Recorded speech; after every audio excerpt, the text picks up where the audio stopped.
Hola amigos, bienvenidos a un nuevo video, nervio vago. Entonces empecemos. Como vemos acá, en realidad el nervio vago va desde el tronco encefálico hasta la flexura esplénica del colon. O sea, la verdad tiene un recorrido bastante extenso y tiene una función que es parasimpática y otra función que es sensitiva visceral, que en realidad es el componente más grande. Entonces las fibras vagales están conectadas a cuatro núcleos. La primera, el núcleo espinal del trigémino,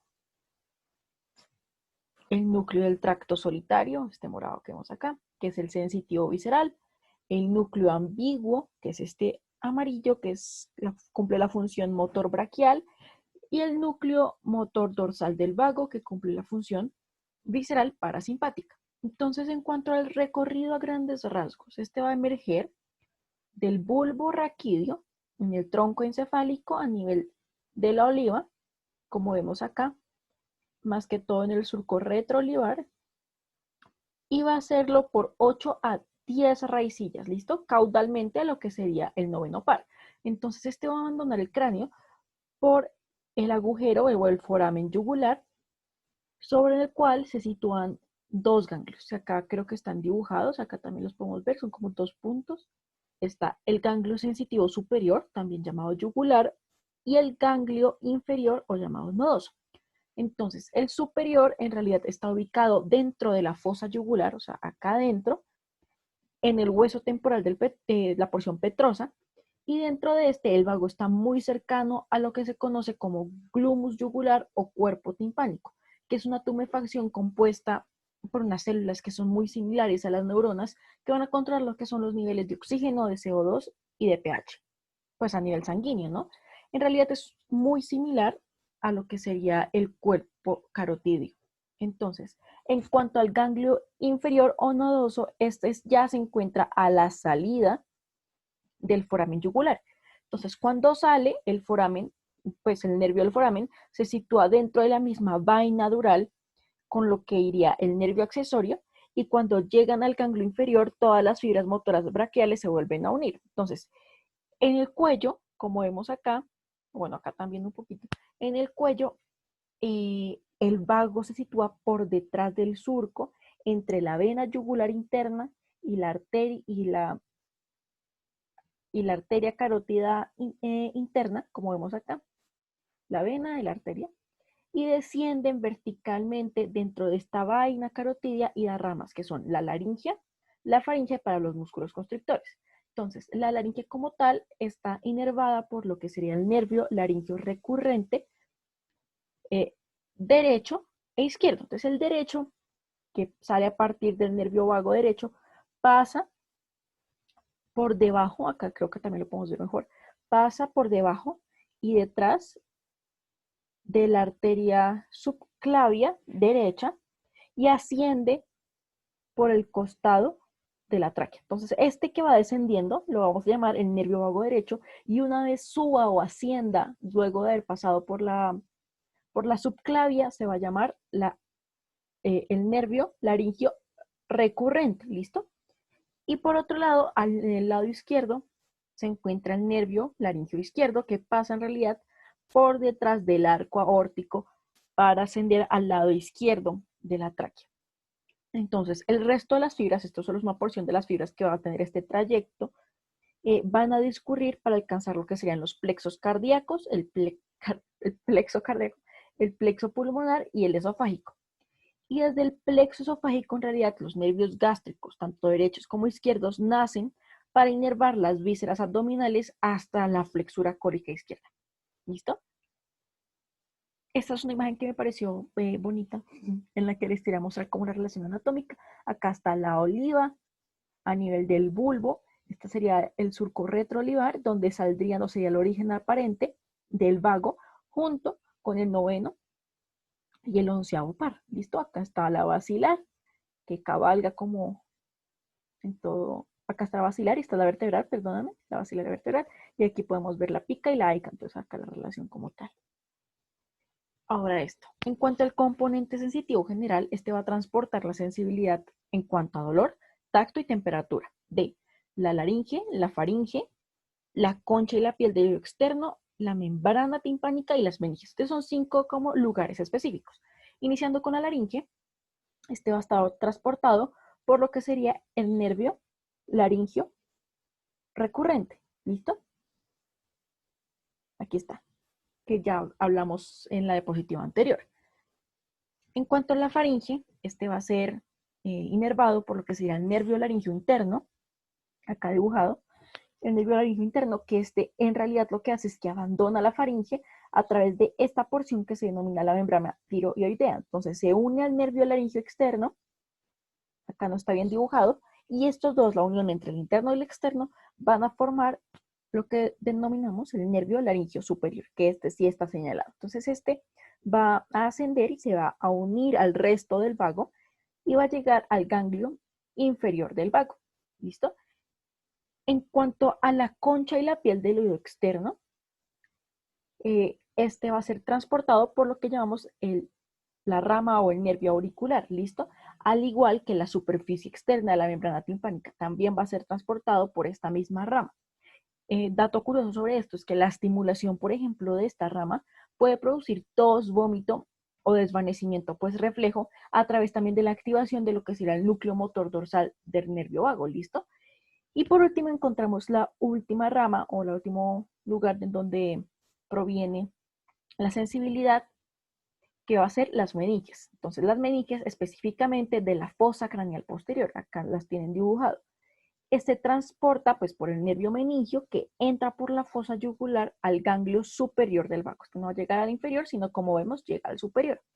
Entonces de ahí las prolongaciones van a dirigirse al bulbo a través del foramen yugular, entran por foramen yugular, descienden en el tracto espinal del trigémino, como podemos ver, este es el núcleo del trigémino en la parte más caudal, y luego los axones, como vemos en esta pequeña imagen, van a ascender o se van a proyectar a través del tracto trigémino talámico, o sea que va desde del núcleo trigémino al tálamo, nice, a nivel del núcleo ventral posterior, claro, del lado contralateral. Entonces, estas de acá las se proyectan a través de la cápsula interna a la corteza sensitiva del cerebro. Listo.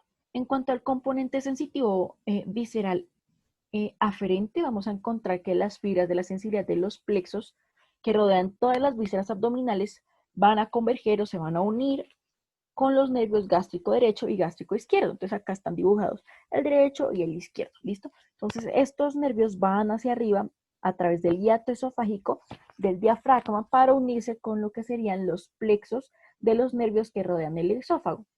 Entonces, las fibras que rodean tanto el corazón como los pulmones también terminan convergiendo en el plexo esofágico, que es como ese punto, pues como de unión entre todos los plexos, y suben por el tórax a través de los nervios vagos derecho e izquierdo, ¿listo? Entonces, estos además en el transcurso o en el trayecto se le van a unir otras fibras o los nervios que transportan la sensibilidad de los baroreceptores y los quimiorreceptores, también de la laringe, de la membrana de la epiglotis y de la base de la lengua. Entonces van a llegar al ganglio inferior del vago y entran al bulbo, como vemos acá, descienden en el tracto solitario, que es el morado, acá vemos como hay una pequeña curvatura hacia abajo, bueno, descienden para entrar en la porción caudal de este mismo núcleo y desde ahí hacen conexiones bilaterales para el control reflejo de lo que serían las funciones cardiovasculares, respiratorias y gastrointestinales con el área como la formación reticular y el hipotálamo. ¿Listo? Por otro lado tenemos el componente motor braquial eferente. Vamos a ver que está compuesto por unas fibras corticobulbares, o sea, como su nombre lo dice, conectan la corteza con los núcleos a nivel del bulbo en el tronco. Entonces descienden desde las áreas, como vemos acá, desde las áreas premotoras y motoras y otras áreas corticales a través de la cápsula interna para hacer sinapsis en el núcleo ambiguo, que es este amarillo. Entonces este núcleo está dorsal a lo que sería el núcleo olivario inferior del bulbo y va a recibir señales además de otros lugares como sería el espinal del nervio trigémino y el núcleo solitario. Entonces, estas neuronas discurren, como vemos, lateralmente para dejar el bulbo con 8 a 10 raicillas, ¿listo? Como estas pequeñas ramitas. Las que están más abajo van a discurrir con el 11º par y luego se vuelven a unir cuando estén juntos, pues abajo del ganglio inferior del vago, ¿listo? Y el nervio abandona el cráneo a través del foramen yugular, alcanza los músculos constrictores de la faringe y los músculos intrínsecos de la laringe en 3 ramas grandes, que son estas que les anoto acá. La faringia, la laringia superior y la laringia recurrente. Entonces, la faringia como tal atraviesa el ganglio inferior y se dirige hacia abajo entre la arteria carótida interna y la externa. Aquí vemos cómo sigue. Entra la faringe en el borde superior del constrictor medio y se divide en el plexo faringio para inervar los músculos de la faringe, excepto uno, que es el estilo faringio, porque se va a ser inervado por el 11º par. ¿Listo? En cuanto a nuestra segunda rama, la laringe superior, esta se ramifica en el ganglio inferior del nervio vago, desciende adyacente a la faringe y se divide en lo que será el nervio laringio interno y el externo. El interno tiene el componente sensitivo y el externo el componente motor.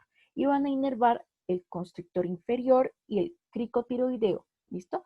Y en cuanto a la laringe recurrente, sabemos que hay una derecha y una izquierda. Entonces el derecho pasa por delante de la subclavia, que como ya lo habíamos nombrado antes, acá se ve mejor, es esta de acá abajo, pasa por delante de la subclavia, pasa después por debajo de esta, asciende por detrás, en el surco entre la tráquea y el esófago, y el izquierdo hace lo mismo, pero en realidad sobre la aorta, sobre el callado aórtico, y asciende por el mediastino para inervar lo que serían los músculos intrínsecos de la laringe, excepto pues el cricotiroideo. ¿Listo?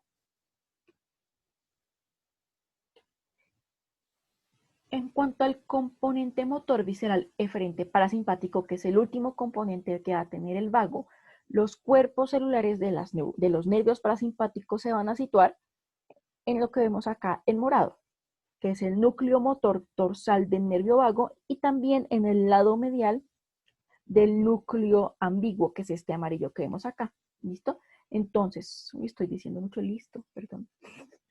En cuanto al núcleo dorsal, este va a inervar los ganglios del intestino, y muy importante tener en cuenta también su relación anatómica. Entonces, este está ubicado en el piso del cuarto ventrículo. Acá estaría literalmente sobre esto. El cuarto ventrículo es ese espacio. Y esto que vamos a ver acá, como dibujado en el piso, si lo estamos viendo de posterior a anterior, se va a llamar el trígono vagal. ¿Listo? Sus fibras van a atravesar el tracto y el núcleo espinal también del nervio trigémino, ¿no? Y van a emerger en la cara lateral del bulbo raquídeo y van a discurrir pues con todas las otras fibras del vago. Entonces va a tener unas ramas que son las pulmonares, que van a producir lo que es la broncoconstricción. Va a tener unas ramas esofágicas que va a producir aceleración del peristaltismo pues a nivel esofágico. Y por otro lado, los nervios gástricos derecho e izquierdo van a hacer que se estimule la secreción gástrica. En cuanto a las neuronas que salen del núcleo ambiguo, estas van a inervar lo que son el plexo cardíaco y va a disminuir la frecuencia cardíaca, pues una vez se ha estimulado. Importante también tener en cuenta que estas también van a recoger señales tanto del hipotálamo, del sistema olfatorio, de la formación reticular y del núcleo del tracto solitario. Entonces, ¿cuáles serían las lesiones del nervio? Pueden ser supranucleares, que normalmente van a estar acompañadas del noveno, del 11º y a veces del 12º par, por la relación anatómica que les demostré al inicio, a nivel del tallo, a nivel del foramen yugular o a nivel extracraneal. Entonces, esta imagen que vemos acá, esto es una imagen normal. Entonces, esto es un corte axial de una secuencia fiesta en el que vamos a ver a nivel de la médula, nos están mostrando con esta flecha blanca lo que sería el nervio vago, adicionalmente acá la relación anatómica con lo que sería la pica. Y pues también el nervio gloso faríngeo. ¿Listo? Y por otro lado les quería hablar de los paragangliomas o una de las lesiones que puede afectar el 10º par. Los paragangliomas se presentan en un 0.6% de todas las neoplasias de cabeza y cuello, ¿listo? Su clínica depende de la localización Y si se presenta a nivel yugular, puede presentar tinnitus, por ejemplo, tinnitus pulsátiles, pérdida auditiva. Si se presenta, por ejemplo, en el espacio carotidio, se va a conocer como glomus vagal, que es lo que va a corresponder a esta imagen, y puede cursar con déficit del 10º par, con déficit progresivo de lo que sería el 9º y el 12º par. Entonces, en las imágenes, normalmente a nivel de TAC, vamos a ver lo que es una destrucción irregular del hueso a nivel del foramen yugular, y en la resonancia magnética, estos tipos de tumores suelen ser bastante irregulares, con señales intermedias. Es que acá está todo perfecto, miren, por ejemplo, acá, TAC, destruir. Acá en la resonancia, a nivel de T1, vamos a ver la señal intermedia o isointensa, y a nivel de T2 vemos en realidad lo que sería la señal hiperintensa. Entonces, esta imagen que vemos acá nos está haciendo referencia como una masa, como la lesión desplaza las estructuras vasculares. Entonces vemos cómo desplaza la carótida eh, externa e interna derecha hacia anterior, mientras que la vena yugular, también derecha, está desplazado hasta posterior. Esto corresponde perfectamente con un glomus vagal, porque está a nivel eh, de lo que sería el espacio carotidio. Y en cuanto a estas dos imágenes, esta que vemos acá es un corte coronal de tomografía, pues una ventana ósea en el que nos están mostrando lo que sería el foramen yugular derecho, completamente normal, el canal hipogloso también completamente normal, mientras que en el lado izquierdo vemos una masa, pues o lo que el espacio donde estaría la masa señalada con el asterisco, que además tiene destrucción ósea, tanto de lo que sería el foramen yugular izquierdo como un poco de la mastoides. Y por último, este que vemos acá, este sí es un corte axial de una resonancia magnética en T1, en el que estamos viendo esa masa isodensa señalada con el asterisco, que además se caracteriza por ser hipervascular. Entonces acá nos está señalando esta pequeña flecha, como esas lesiones que aparentan ausencia de flujo, o sea, como si tuviera vasos, literalmente. Adicionalmente, vemos lo que sería el desplazamiento de la carótida izquierda, pues de la carótida interna izquierda acá, mientras en el lado contralateral vemos que como debería verse completamente normal, y este sería el canal. Entonces, acá sí está completamente desplazado. Adicionalmente, podemos ver el clivus en el que ya hay destrucción ósea del lado izquierdo, del lado de la masa.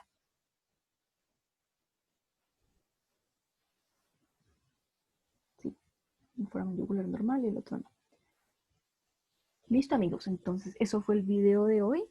En estos días estaré subiendo el nervio accesorio. Acá les dejo el primer video para que vean generalidades de los pares craneales y sigan viéndolos porque estaré subiendo más videos de neuroanatomía. Gracias, que tengan un muy buen día.